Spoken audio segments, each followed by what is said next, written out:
Good morning, কেমন আছেন? আশা করছি ভালো আছেন। আমি ব্লগটা খুললাম 9টার থেকে। সকালে উঠে ঘর ধর ঝাড় দিয়ে ফ্রেশ হয়ে চা খেয়ে টিফিন বানিয়েছি, রুটি আর আলুর তরকারি। এবার বিছনাটা তুলে নেবো, ওইদিকে ডাল বসিয়ে দিয়েছি। দেখতে থাকুন ভিডিওটা, যার যার ভালো লাগবে একটা লাইক দেবেন আর আমার সাথে থাকবেন, দেখতে থাকুন। বিছনাটা তুলে নিই। এই যে বিছনা উঠাতে চলে আসলাম। চাদর তো প্রায় পাল্টানো হয়, বালিশের ওষারগুলো পাল্টানো হচ্ছে না অনেক দিন ধরে। আজকে ওই জন্য বালিশের ওষারগুলো পাল্টাবো। বিছনার চাদর আমার সপ্তাহে দুবার করে পাল্টানো হয়ে গেছে এবার। ওই জন্য বালিশের ওষারগুলো পাল্টানো হচ্ছে না, ওই জন্য বালিশের ওষারগুলো পাল্টে নেবো। আমি এরমভাবেই কাজ করি। একদিন চাদর কাচি, তো কয়েকদিন পরে আবার বালিশের ওষারগুলো খুলি। এই যে বালিশের ওষারগুলো খুলে সুন্দর করে এই যে ওষারগুলো পরিয়ে দেবো, একবারে সঙ্গে সঙ্গেই কাজ করে দেবো। না হলে ওই এগুলো ফেলে রাখলে আবার পরে আমারই করতে হবে। এই ঘরটা একটু পরিষ্কার করবো, রোজই করি। একটু বিছনা ওঠানোর আগে মুছে টুছে নেবো আলমারি টালমারিগুলো। রোজ মুছলে অত ময়লা জমে না। ওই একটুখানি ওই পাশ দিয়ে গাড়ির আওয়াজ আসতে পারে, আপনারা একটু এনজয় করে শুনবেন। এই যে তারপরে এই খাটের ইয়েগুলো মুছবো, রোজই মুছি বিছনা উঠানোর আগে মুছি। তারপরে চলো এই জানলাগুলোও মুছবো। জানলার রডের মধ্যে ওই যে রাস্তা দিয়ে গাড়ি ফাড়ি যায় আর ভীষণ ধুলো পড়ে, ওই জন্য ন্যাকড়া দিয়ে ভালো করে মুছে নেবো, শুকনো ন্যাকড়া দিয়ে। রোজই ভিজা ন্যাকড়া দিয়ে মুছতে হয় না, ওই এমনি শুকনো ন্যাকড়া দিয়ে করলেই হালকা ধুলোগুলো উঠে যায়। এই জানলার পাশ টাশগুলো মুছে পরিষ্কার করে নেবো। তারপরে চলে যাবো, এই চাদরটা পাতবো সুন্দর করে। বিছনার চাদর উঠিয়ে না ঝাড়লে বাসি বিছনা কাটে না, ওই এমনি ঝেঁটা দিয়ে ঝেঁটালে আমার ওইটা পোষায় না। ওই যে সুন্দর করে চাদরটা উঠিয়ে ঝাড় দিয়ে ঝেড়ে সুন্দর করে পেতে বালিশ টালিশ জায়গায় রেখে দেবো। তারপরে আলমারি মুছবো, মুছে খাট মুছে বেরিয়ে যাব। তারপরে একদিন ভাবছি ঘরটাও ঝাড়বো, আর সময় করে পাচ্ছি না বলে ঘরটা ঝাড়তে পারছি না। এই যে সুন্দর করে চাদরটা পেতে দেবো টান টান করে। এই যে টান টান করে সুন্দর করে চাদরটা পেতে দেবো, পেতে এই যে কম্বল রেখে দেবো। এখনও কম্বল লাগছে ভোরবেলায়, ওর জন্য উঠাতে পারছি না, না হলে উঠিয়ে দিতাম। ভোরবেলা একটু ঠান্ডা ঠান্ডা লাগছে, যে চাদরটা টান টান করে সুন্দর করে পেতে দিলাম। পেতে দিয়ে তারপরে চলে যাবো আলমারি মুছতে। আলমারি ওই জানলাটা মুছবো ওই পাশে। এই যে জানলাটা ভালো করে যে ন্যাকড়া দিয়ে পরিষ্কার করে দিচ্ছি মুছে। এরকম রোজই প্রায়ই আমি করে ফেলি, তাহলে আর ওই জমে না, একসাথে নোংরা বেরোয় না। এই জন্য তারপরে এই যে জানলা পরিষ্কার করে আলমারিটাও পরিষ্কার করব। সকালে উঠে তো আমি ফ্রেশ হয়ে ঘর দুয়ার ঝাড় দিয়ে নিই, ঝাড় দিয়ে দুয়ারে জল দিয়ে তারপরে আমি এডিট করতে বসি। এডিট করে উঠে তারপরে বাদ বাকি কাজ করি। এই যে সুন্দর করে এই যে আলমারিটা মুছে নেব, মুছে নিয়ে ওখানে আমার সেপটেপ বক্স এই পাশের খাটের পায়া ইয়েগুলোও মুছে নেব। মুছে নিয়ে রোজই বিছনা তোলার আগে আমি মুছে নিই, ওই জন্য একবারে অত মুছতে হয় না। এই চেয়ারটাও একটু মুছে নেব, মুছে নিয়ে তারপরে ওই সেপটেপ ওই ওই ইয়ে এটা কি ওয়াইফাই মেশিনটাও মুছে নেবো। এরকম এইগুলোও পরিষ্কার করে সুন্দর করে মুছে নেবো। ওই বালিশের ওষার দিয়ে একবারে মুছে নিয়ে বেরিয়ে যাব। ওগুলোও কেচে ফেলবো, আমি আর জমাই না, জমালে অনেক হয়ে যায়। এগুলো আবার কেচে রেখে দেবো, আবার ওগুলো নোংরা হবে যখন এটা পাল্টে ফেলবো।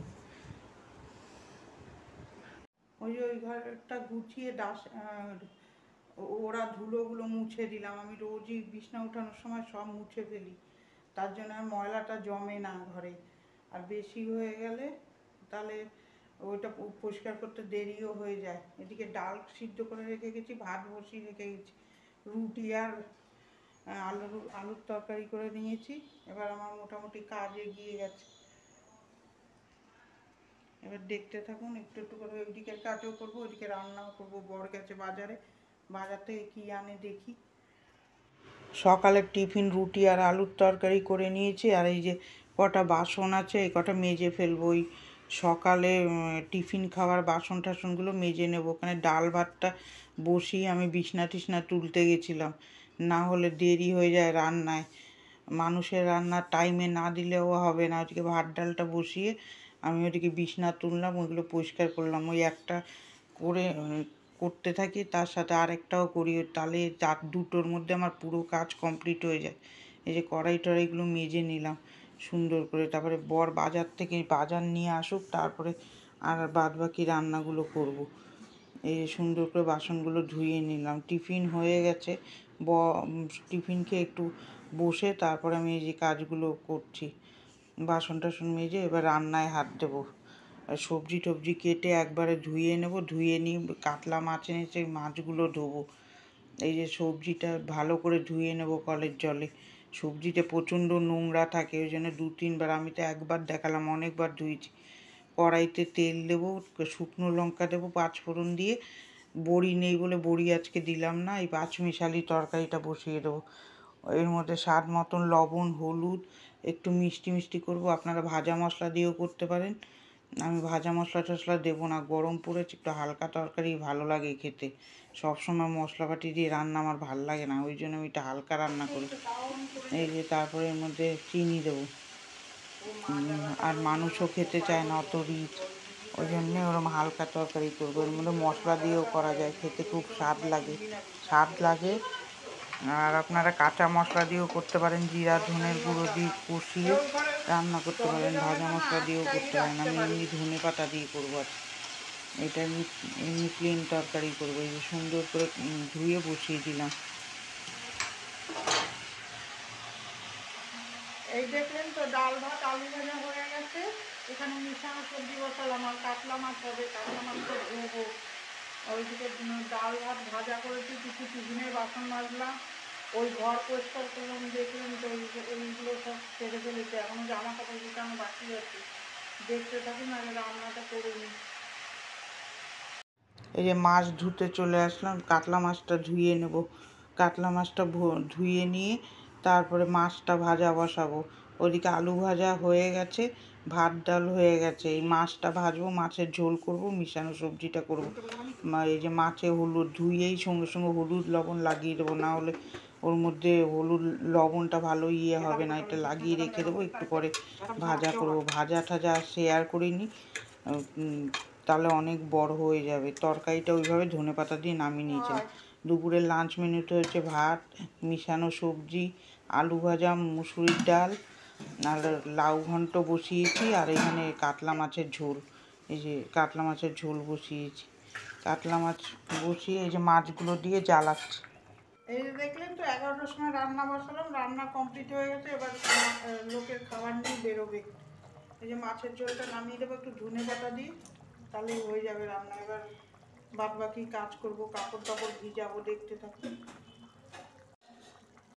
এই যে কাঁচা টমেটো বাজারে পাওয়া যায়, ওইগুলো দিয়ে আমরা মিক্সিতে ঘষে নিয়ে এইটার মধ্যে একটু সর্ষে ফোড়ন, কাঁচা লঙ্কা দিয়ে, হলুদ লবণ দিয়ে ভালো করে শুকনো শুকনো একটা বানাবো। এটা কাঁচা টমেটোর রেসিপি, মাছ দিয়েও করা যায়, এমনি নিরামিষ করেও খেতে পারেন।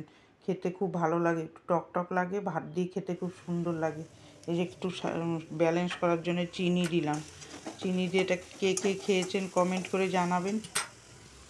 এই যে এরকম কাঁচা টমেটো এরকম ঘষে করবেন, নাহলে মিক্সিতে কেটে ঘুরিয়ে নেবেন, তাহলে দেখবেন খুব ভালো লাগে খেতে। এর মধ্যে মাছ দিয়েও করা যায়, আমি আজকে মাছ দিয়ে করলাম না, নিরামিষ করলাম। এরকমভাবে করে খেয়ে দেখবেন, ভালো লাগবে। গরমের দিনে এই খেতেই ভালো লাগবে মাছ মাংসের থেকে। এই যে ফাইনালি রান্না হয়ে গেছে, এইটুকুন রান্না হয়ে গেছে। এই যে বাসন টাসন রয়েছে, এগুলো মাজবো এখন, দেখতে থাকুন। এই যে জামা কাপড় গুছাতে চলে এসেছি। কালকে ওই যে জামা কাপড়গুলো ধুয়েছি, ওগুলো আজকে শুকিয়েছে। আমি ওইগুলো উঠাই না, বেলকুনিতেই থাকে, সুন্দর করে একটু রোদ্দুর লাগিয়ে পরের দিন গুছাই। এই যে সুন্দর করে সব জামা কাপড়গুলো গুছিয়ে জায়গায় রেখে দেবো। আমি আবার এরম জামা কাপড় রেখে দিতে পারি না, বিচ্ছিরি লাগে দেখতে ঘর। যখন এটা তখন করে ফেললে তাহলে দেখবেন ঘরটা সুন্দর লাগে। ওই বিকালে গুছাবো ওইসব রাখি না, একবারে সব করে ফেলি। বিকালে আমি শুলে আর উঠে কোনো কাজ করতে ইচ্ছা করে না, ওই জন্যে আমি সব করে রাখি। দেখেন তো সকালে কত কাজ থাকে, এরপরে বিকালে শরীরও ভালো লাগে না, ওই জন্য আমি বিকালের আশায় কোনো কিছু রাখি না, সব একবারেই করে রেখে তারপরে শুই। এই যে চাদরটাও গুছিয়ে ফেললাম, গুছিয়ে চলে যাব তারপরে ঘর ঝাড় দিতে। এই ঘরটা সুন্দর করে ঝাড় দিয়ে নেব।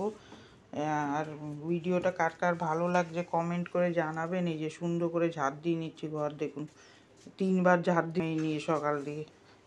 এই যে তারপরে চলে আসবো কাপড় জামা ভিজাতে, একটু গরম জল করে নিয়েছি। এই যে যখন একটা তখনই সুন্দর করে যদি ভিজিয়ে নেওয়া যায় তাহলে কাজটা সুবিধা হয়। আমি জমাই না, জমালে আমারই কাজটা হয়, তারপরে দেরি হয়ে যাবে, আমার বর কেচে দেয়, আমি বেশিরভাগ পারি না কাজ করে। তারপরে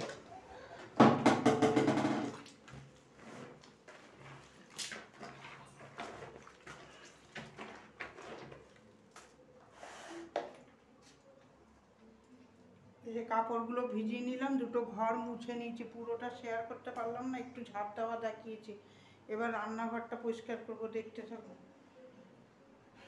এই দেখুন সকালের বাসনই গুছানো হয়নি, এখন এইগুলো গুছাবো। কাজের পরে কাজ একদম লেগে থাকে, দেখুন একটার পর একটা। সকালে বাসন মেজে মেজে এর মধ্যে জমাচ্ছিলাম, এগুলো আর গুছাতে পারিনি। সারাদিনই মোটামুটি কাজ থাকে, কি করব, এই সকাল দিয়ে উঠে করে বাসনগুলো এর মধ্যে ঢিপ মারছিলাম মেজে। তারপরে এগুলো সব এই এখন গুছিয়ে নেবো, গামলাটা লাগবে ওই জন্যে। তারপরে চলে গেলাম বাসন মাজতে, কত বাসন দেখুন, এইগুলো মাজবো। পুরো তো আর শেয়ার করিনি, এই যে সুন্দর করে মাজবো আর ধোবো, তাহলে তাড়াতাড়ি হয়। এই যে তারপরে মেজে নিয়ে তারপরে ঘরটা মুছে নেব। ঘর মোছাটা আর আমি আজকে শেয়ার করিনি, তাহলে ভিডিও অনেকটা বড় হয়ে যাবে। সব সময় তো সব কিছু দেখানো যায় না, কিছু কিছু আমি ভিডিও করে রাখি, আর আমার ভিডিও ধরার মতন সেরকম কেউ থাকে না। যদি একটু ভুল টুটি হয় তাহলে আপনারা ক্ষমা করে দেবেন, কেন আমি স্ট্যান্ডে লাগিয়ে আমার করতে হয়। আর হাতে নিয়ে যেটুকু করি, কেন আমার ধরে দেওয়ার কেউ থাকে না। মেয়ে চলে যায় অফিসে আর আমার বর কাজে বেরিয়ে যায়, ভিডিও নিয়ে তো দাঁড়িয়ে থাকতে পারবে না, ওই জন্যে। এই যে তারপরে গামলাগুলো মাজবো, আমি স্ট্যান্ডে লাগিয়ে যেটুকু করি সেইটুকুই হয়, আপনারা একটু ম্যানেজ করে দেখবেন। এই যে সুন্দর করে গামলাগুলো মেজে নেবো। গামলা এখন এই কদিন ধরে গামলা হাঁড়ি বড় বড় বেরোচ্ছে, এগুলো মাজতেও কষ্ট হয়, সেই শিঙে এইটুকুনি জায়গায় বাসন মাজতেও অসুবিধা হয়। নিচে বসে মাজলে কী হয়, শরীরের প্রেসারে বাসনটাও পরিষ্কার হয়। আমি এরকম দাঁড়িয়ে বাসন মাজতে খুব কষ্ট হচ্ছে। দেখি নিচে কল আছে, পাইপ লাগিয়ে নিচে বসে মাজবো, তাহলে হাঁড়ি ফাড়ি ভালো পরিষ্কার হয়, শরীরের জোরটা পড়ে, ভালো পরিষ্কার হয়। দেখুন হাঁড়িটাও মেজে নিলাম, মেজে নিয়ে তারপরে আর বাদ বাকি কিছু দেখাতে পারিনি, খুব দেরি হয়ে গেছিলো, ভিডিও ছাড়তেও এখানে এই ভিডিওটা এন্ড করে দিলাম। কার কার ভালো লাগলো একটা লাইক দেবেন আর আমার সাথে থাকবেন। আর ভালো লাগলে কমেন্টের মাধ্যমে জানাবেন। ভালো থাকবেন, সুস্থ থাকবেন। কালকে একটা নতুন ব্লগের সাথে দেখা হচ্ছে। আমি এখন চান করব, পুজো দেবো, একটু রেস্ট নেবো। টাটা।